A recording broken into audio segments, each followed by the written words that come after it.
Miami Heat officially tip off their season this Wednesday against the Orlando Magic, but there is good and bad news we need to discuss, both on the injury fronts prior to the season opener on Wednesday, which I want to make sure you're aware of this. If you're a new subscriber and weren't here last season, we go live for almost every Heat game. A little bit difficult during the NFL season because I have other obligations here, but we'll try to go live as much as possible. And we'll be live on Wednesday for the season opener. Subscribe, join us. This is our thumbnail, so when you see it, click on it, join us. We'll be live on Wednesday this week as well as Friday against the Memphis Grizzlies.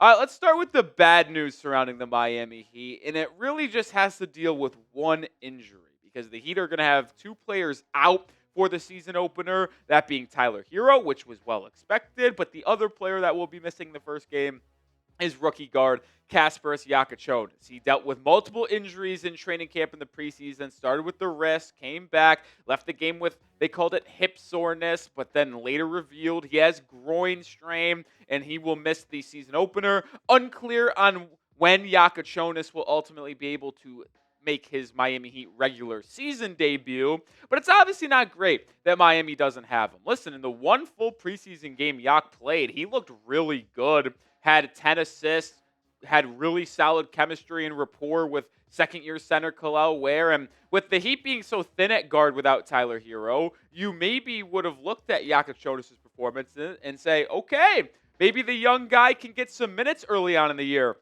as a 19-year-old rookie. I project a lot of G League action for Jakucionis this season. I still think that will be the case, but you would have thought maybe he plays a little bit in the regular season with all of these injuries, but unable to be ready to go for the game on Wednesday. We'll see when he ultimately returns for the Miami Heat.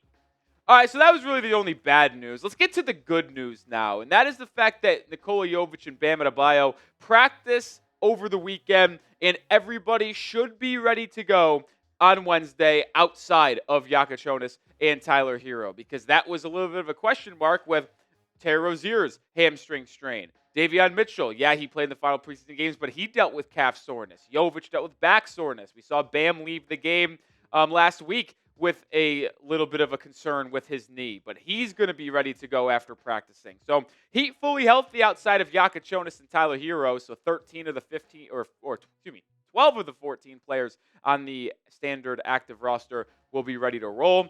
I think this is how the Heat will approach their starting five. Now, do I know this for a fact? No. But I do feel pretty strongly that this should and will be the starting five for Miami. Davion Mitchell, Norman Powell, Andrew Wiggins, Nikola Jovic, and Bam Adebayo. Listen, the conversation has come between who should start next to Bam. Should it be Jovic? Should it be Kel'el Ware? Well, the truth is, and I'll continue to say it, without Tyler Herro, you need the shooting, you need the playmaking that Nikola Jovic provides that Ware does not. So I think Jovic is in that starting five. And there's a little bit of a conversation. Should it be Davion or should it be Drew Smith in that starting five to keep Davion Mitchell's role as the energizer off of the bench that can defend and create havoc? I believe Miami should start games with their best five, which is why I think that should be the starting five for Miami on Wednesday night. But I have to admit, it's not really ideal that those five have never played together. They were never together on the court during the preseason due to injuries to Jovic, due to injuries to Davion Mitchell. They obviously didn't play together last season because Norman Powell wasn't on the Miami Heat. So there is a chance that Miami starts with that five, and it gets the Heat off to a little bit of a slower start in the opening game because they have never played together. There's also a world where they come out blazing and they complement each other very well. We saw how nice Jovic, Bam, Wiggins, and Powell work together, but now you're just adding Davion Mitchell into that group rather than Jaquez or Drew Smith where it has been in the preseason. All right, who you got for the season opener? Type MIA for the Heat, type ORL for the Magic. It feels good to be talking real hoops now, and we got regular season action. I'm fired up. Hopefully y'all are as well. All right, I think the Heat bench will look like this for the opener. Now, things will obviously change once Herro is back and maybe even Jakucionis is back because now you have a full group of 14, and we'll see what ultimately happens. I think Miami will roll 10 deep in the opener. I got Kel'el Ware, Jaime, Drew Smith, Larson, and Fontecchio. being the 5, which if you're doing math at home, you have 12 out of 14 players on standard contracts available. The only players that I could see being DNPs for Miami are Terry Rozier and Kashad Johnson. I do think Miami rolls 10 deep in the opener, excuse me. I do think it could be brought down to 9 if they don't play Simone Fontecchio, which I think isn't the craziest thing to project. Do I think he ultimately gets on the court? Yes, but I wouldn't be shocked if he doesn't play whatsoever.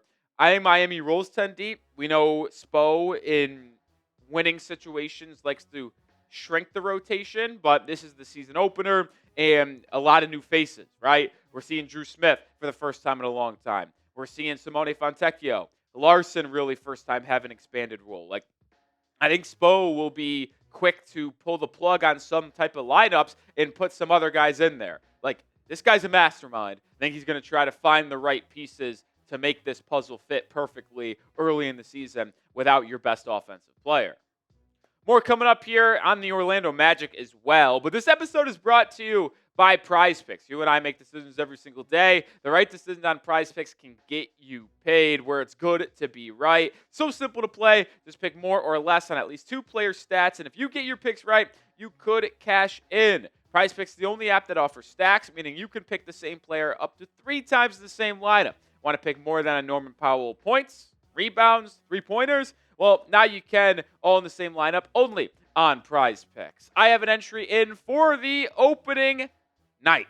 I got more than Steph Curry. Take advantage of the max discount, half a point. I'm pairing that up with Jovic, more than 6.5 rebounds and assists. I got to be honest, I love that line, that stat projection there. I'm also going to go less than on Paolo Banchero, 25.5 points. That is my 3-player entry for the Heat's opening game. Download the PrizePicks app today and use code CLNS to get $50 in lineups after you play your first $5 lineup. That's code CLNS to get $50 in lineups after you play your first $5 lineup. PrizePicks. It's good to be right. The Orlando Magic also dealing with some injuries. 2 key players for them as well. Everybody else is healthy. Jalen Suggs with a knee injury, as well as Mo Wagner with a knee injury. Now, if I take you back just a year, and you might not remember this, Mo Wagner tore his ACL, I think it was in January, so he will not be ready to play. He is going to be out. Jalen Suggs also dealt with a major knee injury and has not played in the preseason yet. Apparently, the target date for Jalen Suggs was always going to be the season opener on October 22nd against the Heat. But with him not playing any NBA action, yeah, he's returned to practice, done some 3-on-3, a little bit of 5-on-5. I was reading up about it. It feels that Jalen Suggs is likely going to miss the season opener for the Orlando Magic. Now, could that be wrong? Yeah, maybe they ultimately say, yeah, he'll go out there, play maybe 10, 12 minutes, nothing serious. But I do imagine they're going to err on the side of caution with Jalen Suggs, considering he hasn't played really at all, and now you're going to throw him out there for the first time game action in the season opener. I think like a random Wednesday in November against the Hornets probably makes a little bit more sense there rather than the season opener. And if that's the case, here is what the Orlando Magic starting 5 will look like. They signed Tyus Jones this offseason, so he fills that void with Suggs potentially out. The newly acquired Desmond Bane in that blockbuster trade with the Grizzlies. And then you've got familiar faces in the front court of Franz Wagner, Paolo Banchero, and Wendell Carter Jr. Their bench will likely look like this if they roll 10 deep. The rookie out of Michigan State, their first-round pick, Jace Richardson. Anthony Black, former top 10 pick out of Arkansas. Their first-round pick a couple years ago, Tristan Da Silva, Jonathan Isaac, and Goga Badatse. So I will say this. If you're the Miami Heat, you do have a clear advantage in terms of depth in this game. Do the Magic have the better starting lineup? Absolutely. But when you look at the depth in this game, I would take the Heat bench over the Magic bench. I really like Jace Richardson, but Da Silva and Anthony Black are still kind of not really the most productive guys. Heat's bench has Jaquez, who has been better than Black and Da Silva in his career despite a down season a year ago. And you obviously still have Kel'el Ware coming off that bench for Miami. So the Heat do have better subs coming in this game, but the starting lineup certainly favors towards the Orlando Magic. And in the season opener, 7 p.m. Eastern time tip, which really means about 7:12. But either way, in a crazy spread, and maybe I'm just off on this. Over-under's 214.5. Take the under. And the Magic are favored by 8.5. That feels crazy to me. Like, are the Magic better than the Heat? Absolutely. When I go through my Eastern Conference tiers, I have the Magic, Knicks, and Cavs in the third tier, or in the first top tier, I should say. And in the middle tier, I kind of have Miami, Atlanta, and Detroit. And then I have the injured tier, which is like Indiana, Milwaukee, Boston, Philly as that third tier. Heat, I think, are in the middle tier with Atlanta and Detroit. So I think Orlando's better. And I get it's in Orlando. But 8.5 points? I get it. Free throws at the end can make that a little bit of a different story. But I think that's disrespectful to Miami. Like, they got some dudes, man. And I know we're missing Herro. I